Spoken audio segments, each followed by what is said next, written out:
그러므로 주 안에서 갇힌 내가 너희를 구원하노니 너희가 부르심을 받은 일에 합당하게 행하여. 사도 바울의 서신은 13권입니다. 신약성경 14권 가운데 로마서에서부터 시작을 해서 저 빌레몬서까지 13권을 사도 바울이 집필을 했는데, 이 사도 바울의 서신들을 보면 대부분 두 개로 이렇게 나누어져 있는 것을 발견할 수 있습니다. 전반부는 교리적인 내용을 다루고 있고, 후반부에는 그 교리를 어떻게 우리가 이루어 가야 할 것인가 라고 하는 것을, 이 실천적인 부분들을 이렇게 기록하고 있는데, 오늘 이 에베소서도 역시 그렇습니다. 1장부터 3장까지는 구원받은 그런 구원에 관한 교리적인 내용을 다루고 있고, 그리고 4장부터 6장까지는 구원받은 성도가 이 세상에서 어떻게 살아가야 되느냐라고 하는 이런 실천적인 부분들을 다루고 있습니다. 4장 1절은 시작하는 것이 그러므로 주 안에서 갇힌 내가 너희를 구원하노니 너희가 부르심을 받은 일에 합당하게 행하여. 부르심에 합당하게 행하라. 여기 행하라, 행하여라고 하는 이 말은 생활 속에서 부르심을 받은 대로 그대로 실천하면서 살아라. 부르심을 받은 대로 그렇게 실천적인 삶을 살아내야 된다라고 하는 것을 말씀하고 있습니다. 실천의 첫 테마가 뭐냐면 부르심을 받은 일에 합당하게 행하라. 이 부르심을 입었다라고 하는 것은 내게 주신 사명이 있다고 하는 것입니다. 나를 부를 때는 그냥 맹목적으로 부르는 것이 아니라 부르심에 분명한 사명이 있다고 하는 것을 알고 그 사명을 따라서 그렇게 우리의 생활 속에 실천하면서 살아가야 된다고 하는 것을 말씀하고 있는 것이죠. 이 청년들에게 하나님께서 왜 사람을 만드셨나라고 이렇게 물으면 여러 대답을 하죠. 하나님의 영광을 위해서 만들었습니다. 또는 사랑을 쏟아 주시려고 만드셨습니다. 여러 등등의 대답을 하는데, 그 중에서도 다시 이제 모든 사람을 그렇게 만드신 그 하나님의 이유 말고 너를 만드신 개인적이고 구체적인 이유가 뭘까? 나 개인적으로, 너 개인적으로 하나님이 그렇게 만드시고 부르신 이유가 뭐냐라고 이렇게 물으면 또 그 대답에 대해서는 그 유창했던 답변이 그냥 궁색하게 이렇게 참 대답을 잘 못하는 경우들이 많습니다. 오늘 본문은 하나님께서 나를 부르셨다, 바로 나를 부르셨다고 하는 것을 말씀하고 있습니다. 부름에는 다 이유가 있겠죠. 아무런 할 일 없이 부르지는 않았을 것입니다. 분명한 목적이 있는데 내가 이 땅에서 해야 할 일이 있다고 하는 것입니다. 우리 국민교육원장에도 민족중흥의 역사적 사명을 띠고 이 땅에 태어났다. 나를 왜 이 땅에 태어나게 했을까? 왜 나를 하나님이 부르셨을까? 부르신 분명한 목적이 있기 때문에 우리를 부르신 것이다 하는 것입니다. 그렇다면 왜 나를 불러주셨을까에 대한 그 해답을 우리가 찾아야 합니다. 왜 하나님이 나를 부르셨지? 왜 하나님이 나에게 이런 직분을 주셨지? 그 부르신, 맡겨주신 분명한 목적이 우리가 있는데 그 부르신 이유가 뭘까? 목적이 뭘까? 라고 하는 그것을 해답을 찾고 그 이유를 위해서 우리가 살아가야 된다. 합당하게 거기에 맞게 우리가 실천적으로 살아가야 된다. 나를 부르신 부름에 합당하게 우리가 살아가야 된다고 하는 것입니다. 그 나를 부르신 그 이유가 뭐냐? 그 말은 다시 말하면 나에게 사명이 있다고 하는 것입니다. 사명. 오늘 여러분을 부르신 부르심의 음성이 들린다고 하면 우리가 그 음성을 우리가 붙잡고 그것을 이루기 위해서 우리가 강하고 담대하게 그렇게 살아가야 할 줄로 믿습니다. 하나님께서 여호수아를 불렀을 때에 여호수아가 정말 여러 가지 내가 모세에 비하면 난 아무것도 아니고 난 감당할 수 없는 사람입니다. 그럴 때에 하나님께서 두려워하지 마라. 네가 이 말씀을 붙잡고만 가면 네가 어디로 가든지 무엇을 하든지 내가 너를 반드시 형통하게 할 거다. 그러니까 네가 뭐 다른 걸 바라보지 말고 이 약속의 말씀 딱 붙잡고, 즉 하나님을 꽉 붙잡고 나가면 그것을 이루게 하시는 분은 하나님이라는 거예요. 내가 내 능력으로 하는 것이 아니라 바울 사도도 내게 능력 주시는 그분 안에서 모든 걸 할 수 있다는 것이, 내가 할 수 있는 게 아니라 하나님이 나에게 사명을 맡겨주셨을 때는 그 사명을 이룰 수 있는 능력, 그 모든 것을 하나님 내게 주신다고 하는 것을 내가 믿고 나가는 것입니다. 내가 내 힘과 결심 약하여 늘 깨어지기 쉽고 나는 할 수 없습니다. 내 능력으로 내 머리로 나로서는 감당할 수 없지만 하나님이 나에게 이 사명을, 나를 부르시고 나에게 이런 사명을 맡겨주실 때는 감당할 수 있는 능력도 또한 주신다고 하는 것을 믿고, 그러기에 우리는 뭡니까? 강하고 담대한 마음을 가지고 우리의 마음이 나뉘어지지 않도록, 그래서 주님 바라보고 나갈 수 있도록, 마치 어린아이가 참 엄마의 얼굴, 아빠의 얼굴을 쳐다보고 그냥 그 얼굴만 쳐다보고 갈 때 걸어가는 것처럼, 베드로가 예수님만 쳐다보고 무리를 걸었던 것처럼, 그러나 주변을 바라볼 때 넘어지죠. 우리가 나를 바라보는 순간 나는 그거 감당할 수 없는데, 여러분 우리가 넘어지고 감당할 수가 없어요. 그래서 부르신 그 부름을 향하여 사명을 가지고 주님 바라보고 나갈 수 있도록 우리가 자꾸 세상에 여러 참 바람들이 많이 있죠. 의심의 바람, 여러 가지 풍랑들이 많습니다. 그걸 쳐다볼 때마다 우리가 또 나는 감당할 수 없는데, 내가 그걸 어떻게 해? 나는 할 수 없지. 그래서 그만 우리의 사명을 잃어버리고 우리가 방황하는 경우들이 참 많습니다. 혹시라도 나를 부르신 음성이 들리지 않는다고 하면 그건 정말 심각할 수밖에 없어요. 왜냐? 목적지 없이 떠다니는 조각배 같은 신세이기 때문에. 여러분, 배가 그냥 아무런 목적지 없이 그냥 둥실둥실 떠다닌다고 한다면 이게 얼마나 그 위험하고 참 그러겠습니까? 목적지가 있어야죠. 그러므로 나를 부르신 하나님의 음성을 분명히 내가 들어야 합니다. 옛날에 어떤 왕이 있었답니다. 이 왕은 이제 좋은 옷을 입고 왕관을 쓰고 늘 거울을 쳐다보는 것으로, 그 거울을 쳐다보면서 그냥 참 자기 도취에 빠져 있다는 것이, 늘 그저 화려한 의상, 그리고 이 왕관을 쓰고 거울을 쳐다보면서 그걸 보고, 소위 말하면 자기 도취에 빠져가지고 국사에는 관심이 없는 거예요.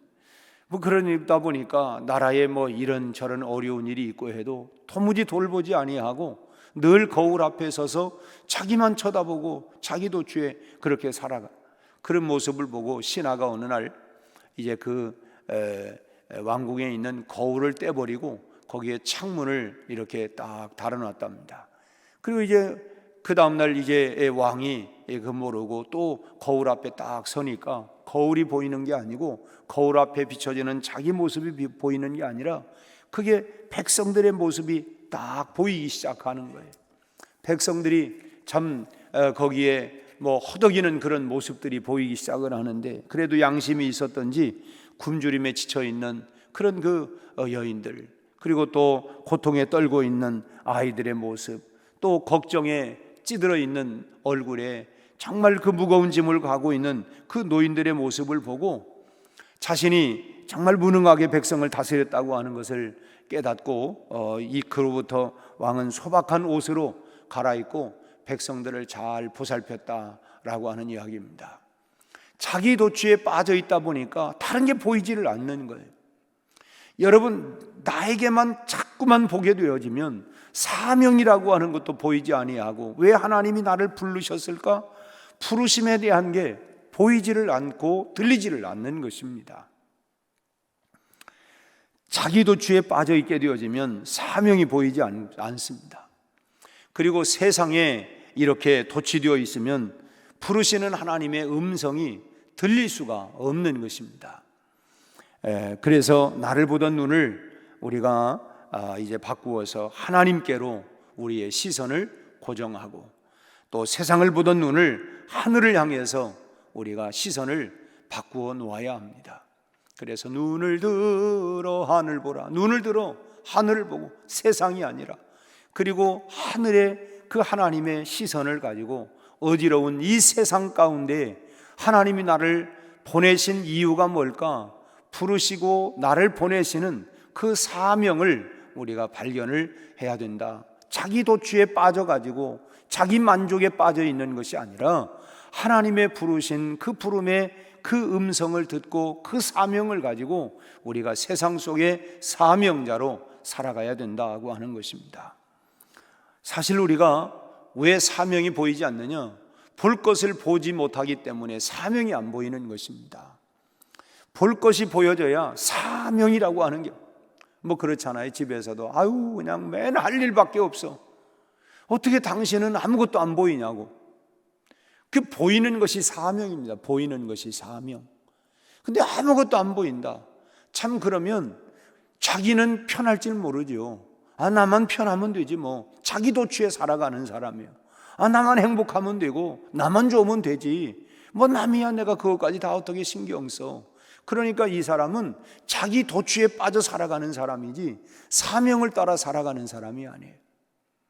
가정이 있으면 가정에 사명이 있는 것이고, 우리가 그리스도인으로 하나님을 나를 불렀다면 그런 사명이 분명히 있어요.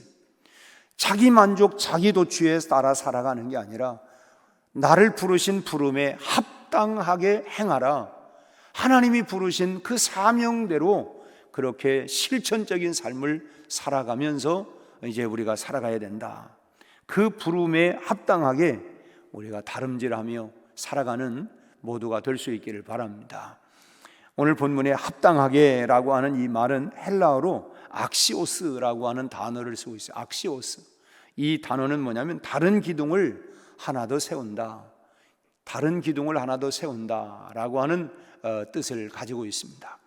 그러니까 부르심에 합당하게 행한다라고 하는 말은 사명을 따라서 기둥을 하나 더 세우는 삶을 살아간다고 하는 것입니다. 기둥을 내가 하나 더 세워간다.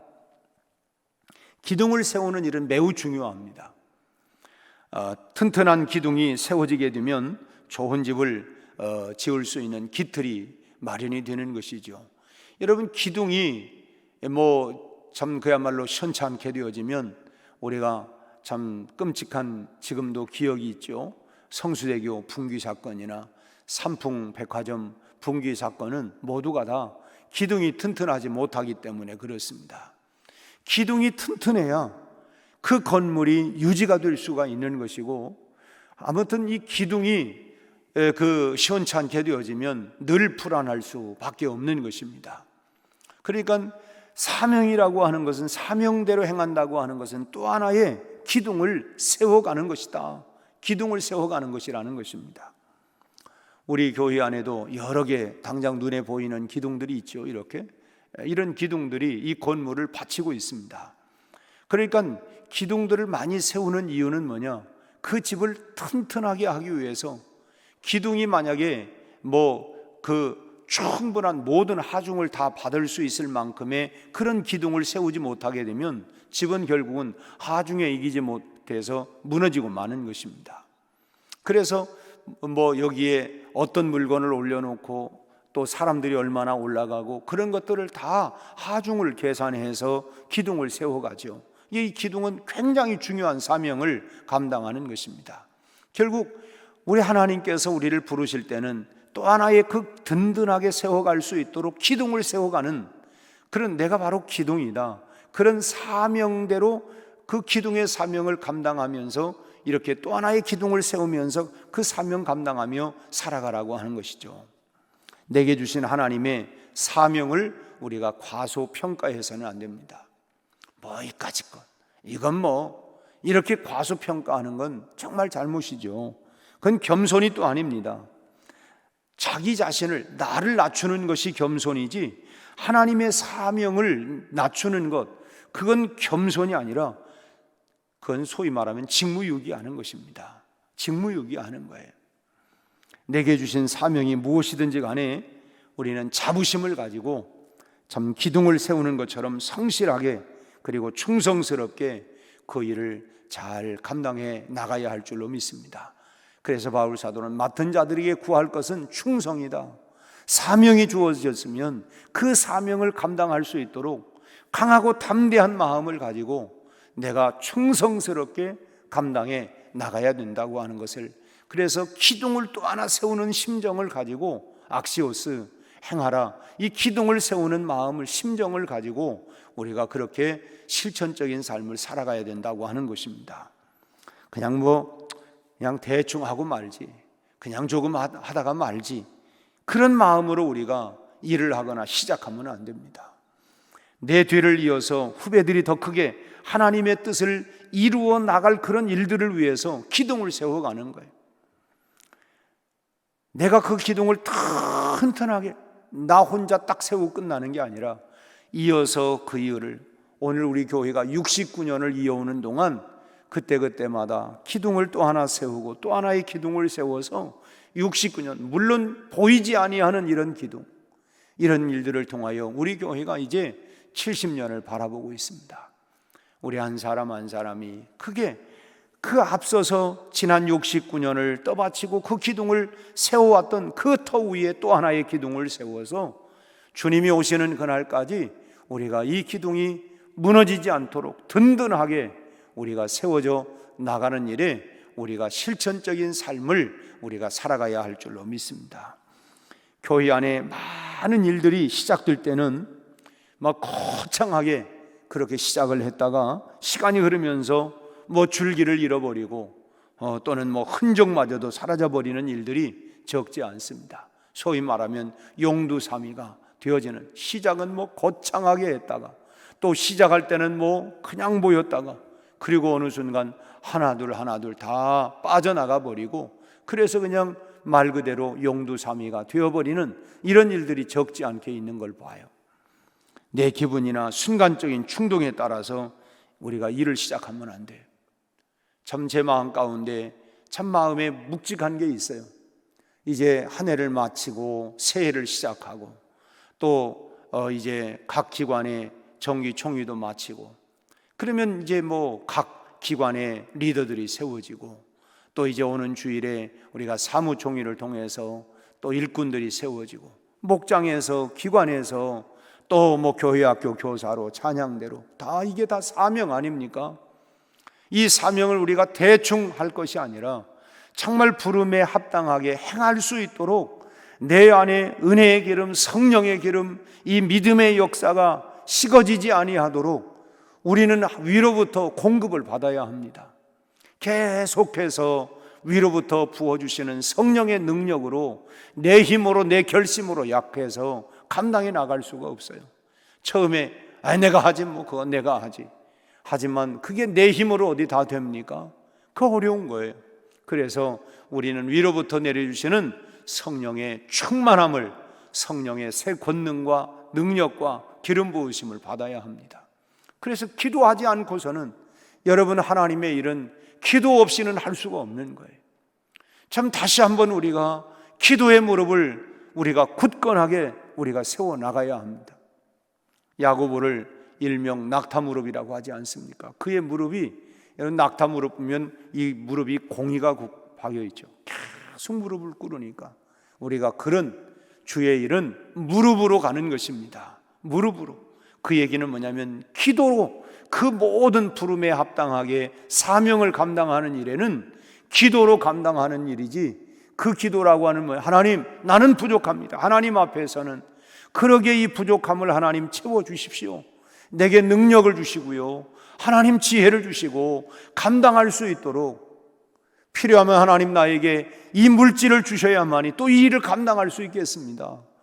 여러분, 우리가 하나님 앞에 구하라, 찾으라, 두드리라, 하나님 앞에 지혜를, 능력을, 권능을 우리가 구하고 하나님이 주시는 또 하나의 부름의 사명의 기둥을 세워가기 위하여 우리가 하나님으로부터 날마다 공급을 받아야만 된다고 하는 것입니다. 나를 낮추는 건 겸손입니다. 사명을 낮추는 것은 직무유기하는 것입니다. 그것을 감당할 수 있도록 우리가 기도의 무릎을 꿇고 우리가 이 사명의 부르심에 합당하게 살아갈 수 있도록 또 하나의 기둥을 세워가기 위하여, 그냥 기둥이 세워집니까 여러분? 그 기둥을 세우기 위하여 우리가 위로부터 내려주시는 충만한 은혜와 능력을 받아가야 할 줄로 믿습니다. 우리가 시작된 일에 대해서는 주님께서 그만하라 하실 때까지 목회자의 지도를 따라서 순종하며 이루어 나가야 될 줄로 믿습니다. 하나님의 음성을 가장 듣기 좋은 시간이 바로 이 새벽 시간입니다. 고요합니다. 정말 고요한 이 시간에 우리가 주의 음성을 내가 들으니 사랑한단 말일세. 여러분, 우리가 어떻게 그 사명을 감당해요? 사랑으로. 여러분, 자녀들을 어떻게 키웁니까? 사랑으로. 가정을 어떻게 꾸려갑니까? 사랑으로. 주의를 어떻게 감당합니까? 사랑으로. 내가 주님을 향한 이 사랑이 어디서 그 힘이 나오는지, 그 사랑의 힘이 모든 어려움과, 사랑은 오래 참게 되어지고 어떤 것도 감당해내 능히 이루어내게 하는 일들이 어디서 그 힘이 나오냐? 사랑의 힘입니다. 사랑의 힘. 하나님, 오늘 이 아침에 이 고요한 시간에 주님이 나를 이처럼 사랑하신 것처럼 그 사랑의 능력을 내게 부어주셔서 오늘 또 이 사랑의 힘, 사랑의 능력으로 부르심에 합당한 기둥을 세워가는 일에 잘 감당할 수 있도록 주여, 오늘 우리에게 이 사랑의 능력을, 사랑을 공급하여 주옵소서. 그리고 부르심에 합당한 사명을 발견하고 열매 맺는 실천적 삶을 오늘도 살아갈 수 있도록 성령의 능력과 충만함을 부어 주옵소서. 그런 은혜가 우리 모두에게 임하기를 바라고, 우리가 그 사명대로 살아가는, 그래서 70년의 이 역사를 든든히 기둥을 세우는 심정을 가지고 함께 부르심에 합당하게 달려가는 우리 모두가 되시기를 주의 이름으로 축원합니다. 기도하겠습니다. 하나님 아버지, 부르심에 합당하게 행할 수 있도록 우리 모두가 참으로 기둥을 세우는 그 심정을 가지고 부름에 합당하게 실천적 삶을 살아가며 살아갈 수 있도록 성령의 능력을 우리에게 부어주시고, 하나님이 우리를 사랑하시는 이처럼의 사랑으로 우리도 주님을 사랑으로, 그 사랑의 능력과 힘으로 우리의 부르심의 사명을 따라 달려갈 수 있게 하여 주시옵소서. 우리 아버지 하나님, 한 해를 마치고 새해를 우리가 하나님 준비하며 나가는 이 중요한 이 시간에 다시 한번 하나님의 사랑이 우리 각 사람에게 부어지게 하시고, 나를 부르신 부름의 사명을 발견하고 주의 음성을 듣고 사명을 따라 살아가는 우리 온 성도들이 되게 하여 주시옵시고, 70년의 위대한 역사를 참으로 다시 한번 써내려갈 수 있는 하나님, 우리 교회가 되도록 축복하여 주시옵소서. 예수님 이름으로 기도하옵나이다. 아멘.